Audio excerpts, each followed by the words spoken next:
Alright, welcome back. Now that you're clear on words to avoid and use in your pitch and how short it needs to be, the next step to writing a best-selling memoir pitch will help you validate whether or not you have a topic good enough to turn into a memoir that will sell if you're not famous. But first, you need to understand the reason that people read memoirs when you're not a celebrity.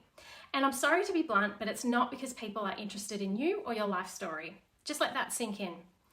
People will not read by your memoir because they're interested in your life. The only reason people read memoirs and real life accounts is because they want to be swept up in a tale about one of the 4 problems or topics that they can relate to. So to sell a memoir when you're not a celebrity means your story topic must be on one of these 4 themes. These 4 themes are the only universal themes of the human condition, and storytelling must be about one of these themes or nobody except your family, if that, will read your tale. People read memoirs because they relate to your story and they want to see how you have dealt with a question or challenge central to their experience of life. Now, I'm sure you could write about 1,000 challenges or adventures you've had. Life is difficult and complex. And this is another reason why you're not writing your life story. You're writing a memoir because you want to get this book published. So without a big transformation in relation to one of these 4 central themes that are part of the human experience, your story won't be compelling. So your memoir won't sell and nobody will respond to your pitch. Only celebrities can sell a memoir that's a life story, okay? So for an unknown writer without a big profile, you need to find this relatable theme in which to start your story. So I'm going to share with you the 4 universal themes used in best-selling memoirs.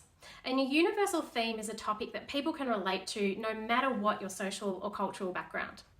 So you need to decide which of these 4 themes in which your big transformation or challenge fits. The first of these is love, family, and relationships. Number 2 is health and your physical body. Number 3 is money and material survival. And the 4th is power, status, and influence.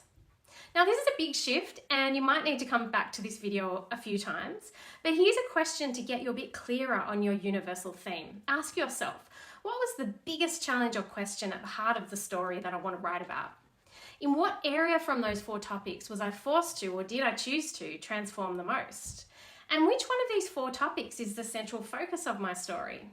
Remember, without change, there is no story, so that's key.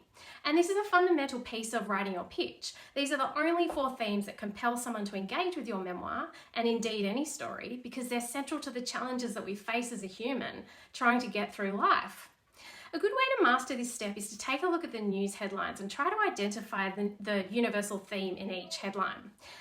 And you'll see, I'll give you some examples. So 1, people who marry an object or statue, cults, polygamy. 2, laws, new medical research, the global pandemic. 3, currency rates, trends in jobs, employment, or working life. And 4, immigration, refugees, or fraud. So you start to see that the challenge at the heart of every true story that interests and engages you, and what we see on the news, is in one of these 4 themes. So without change, there is no story. And remember, that's key to finding where your topic sits. And this is a huge step. And if you can do this work, you're further to a great memoir pitch or premise than most first-time memoir authors. And the next step is to find your hook, because no memoir sells without a hook. A strong hook is essential to selling your memoir, and it's what's going to set your book apart from thousands of others pitched on that same universal topic or theme. So tomorrow, in the next video, I'm going to share my trick for finding your hook. I'll see you then.